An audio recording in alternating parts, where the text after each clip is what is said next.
So a couple months ago, I released a video showing you guys the new T-Mobile home gateway, and this was the Arcadian KVD21. Now this was an upgrade from the previous Nokia gateway, and reason why a lot of people pushed towards this upgrade is because the Nokia had serious issues with shutting down, overheating, just not being reliable. So the Arcadian did improve in that. So if you haven't seen that video, go ahead and check it out. Also, if you're still interested in making that switch from the Nokia to the Arcadia, check out that video, hit me up on Instagram, and I'll let you know how to go about getting this device.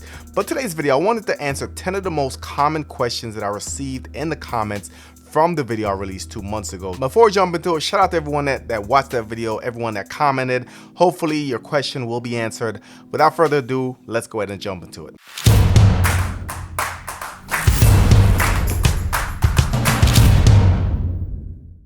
Now these questions not going to be in any specific order. We're just going to start with number one and work our way through. So the first question that I receive is the equipment placement. Where is your equipment placed? Now some people say they're putting it by their windows, they're putting it by their doors, they're moving it around. For me, maybe I'm just lucky because mine is essentially in the middle of the house. So it is in the laundry room on the second floor. I do have walls on both sides, on all four corners essentially. And to make it even worse, it is inside of a little container, a little box inside the laundry room. And for me, I still get great signal, get great speed. And we'll go over the speeds here in a little bit. So hopefully that answers your question. It's not going to be a one size fits all, but for me, I was able to place it in my laundry room, in my comm box, and it seems to work fine. So spinning off that, question number two is, can you connect your extenders? Can you connect a router to it? And the answer is absolutely yes. Now with the new Arcadia device, you do have 2 ports that you can use. For me, I run everything through my router, my Synology router, and I don't really use the Arcadia, the second port, or even the Wi-Fi on the Arcadia for my devices. So connects directly to my router. Then my router is what I use to manage everything in my house. Now with my router connected, I do get the benefits of setting static paths. Of course, that's in-house. I can log into it. I have more options than I would on the Arcadia device. So if you're getting this device, I would recommend getting a router, and that way you have more control to manage your connections. Question number 3 is, can you turn off the Wi-Fi on this device? Now, the initial overview I did just show you guys that the user interface, the options are very limited, and they are supposed to push out a firmware which will allow certain functions. But for now, natively, there isn't a way to turn off the Wi-Fi. However, if you want to go about doing this, Later Tater, which is another YouTuber, he put out a video showing you guys how to disable this. For me, I just don't use the Wi-Fi. Maybe that makes a difference, maybe a little difference, but for me, I really just don't connect to it. I just use my router connection. So the next one is data use. Is there a cap? Do they slow you down after a certain amount of data used? So I'm here at my usage page on T-Mobile, and just looking at my overall data, I am under a terabyte, but in the past I have gone over a terabyte, and with that happening, no slowdowns that I can report, guys. I'm still getting the speeds that I normally get, even when I'm below that average. So from my experience, they don't slow you down. It is truly unlimited. So as far as speeds held up pretty well. So the max speeds that I'm seeing is about 454, and I did get a 50 on the upload on that one. But around average, I'm seeing around 260 to 320 megabits per second on the upload, and about 20 or 25 on the download. And this hasn't slowed down since I've had the unit. So question number 6 is, how's the gaming on this device? Now, for me, I'm not a hardcore gamer, but once in a while I'll jump on, I'll do VR, I'll do Call of Duty on the PlayStation 5. I have not experienced any issues, guys. About 19 millisecond ping, speeds are gonna be really good. And when I play Call of Duty, which is probably what I use to benchmark this, I don't really experience any lags, any slowdowns, anything negatively, any freezes.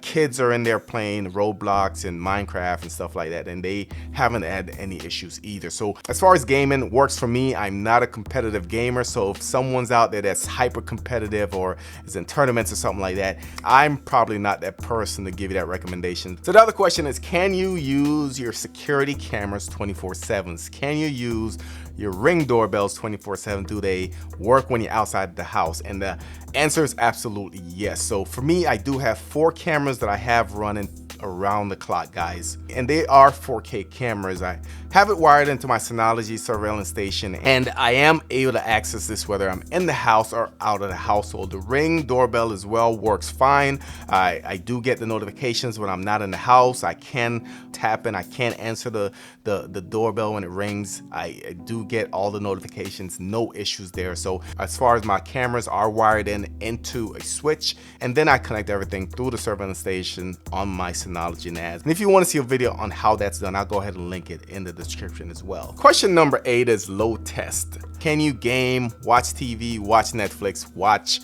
Prime videos, browse the web, and still have good coverage? And the answer is yes, guys. So let me just log into the router and show you guys what's happening. So you can see these devices. This is all connected to the router, but it also routes back to the Arcadian KVD21. And this is my normal use, guys. You can see I have cameras on here. I have tablets, I have phones. I'm sure someone is watching YouTube right now. Someone's watching YouTube TV. I am on the computer 24/7. I am streaming. I do VPN when I'm working from home, and it works well, guys. I can handle all these connections, and I really haven't experienced any issues. So question number 9, can you take this on the go with you? So I noticed that for a lot of people, they're either truck drivers or they're in their camper, taking trips or whatever the case is. So can you plug up the Arcadia device, put it in your truck, and it will work? So I did do a completely dedicated video just showing you guys moving around with the Arcadia device in my car and show you how that worked. And for the most part, it did connect. However, it didn't give me those high speeds that I'm used to getting in my home. And the reason behind that is because with T-Mobile home internet, they know what your location is. So they have dedicated towers to support your home internet service. So when you move from one tower that may not have that option turned on to another tower, yes, it'll still work, but you won't get those fast speeds that you're used to getting at your home location. So just so I'm driving around, I went to Walmart, I made a couple other stops, Home Depot, did have connectivity, but it wasn't as fast as I'm getting at my house. So hopefully that answered that question. And question number 10 is, how does the T-Mobile service compare to cable internet speeds and download? And before I had T-Mobile, I used to have Spectrum. And for the Spectrum, I was paying for 400 megabits per second, and I think 20 on the upload. I would get between 350 and 420 on Spectrum, upload around 20, just depending on the day. And just compared to what I'm getting with the T-Mobile home internet, it's almost identical. I think T-Mobile is probably a little bit slower on the average. As far as my upload and download, I am right on par with what I was getting with Spectrum. Just put this out there, for Spectrum I was paying about $90, and for T-Mobile I am paying $50. Shout out to everyone that watched the video, all those questions. I will try to link all those videos in the description. If you guys have any additional questions, drop them in the comments. As always, don't forget to like, share, and subscribe. Thank you for watching, and I'll catch you on the next one.